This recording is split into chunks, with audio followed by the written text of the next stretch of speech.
Friends, welcome to KK logics and tricks. ఈరోజు మనం తెలుగు గ్రామర్లో భాగంగా మరొక ఇంపార్టెంట్ అయినటువంటి టాపిక్ ఈ సందుల గురించి. ఫ్రెండ్స్, ఈ వీడియోలో టోటల్ సందులకు సంబంధించిన ఇన్ఫర్మేషన్ని ఒక అర్ధ గంటలోనే చాలా లాజిక్గా ఈ వీడియోలో నేర్చుకుందాం. ఫ్రెండ్స్, జనరల్గా ఫ్రెండ్స్ సందులు అనగానే మనకు సంస్కృత సందులు, అదేవిధంగా తెలుగు సందుల గురించి మనకు తెలుసు. ఈ సంస్కృత సందుల్లో ఫస్ట్ వచ్చేసి సవర్ణ దీర్ఘ సంధి. ఇది అందరికీ తెలిసిందే ఫ్రెండ్స్.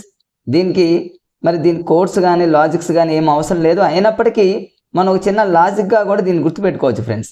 సవర్ణ దీర్ఘ సంధి అంటే మనం జస్ట్ ఒక హాస్యంగా గుర్తుపెట్టుకోవాల్సింది ఏంటంటే ఫ్రెండ్స్, మనకి ఇక్కడ దీర్ఘం అనేటటువంటి పదాన్ని గుర్తుపెట్టుకుంటే సరిపోతుంది. సవర్ణలో సా అంటే ఫ్రెండ్స్ కొంచెం సా అంటే సాగదీయటం అన్నట్టు గుర్తుపెట్టుకోండి. అంటే దీర్ఘం అనేటటువంటి పదం వస్తుంది.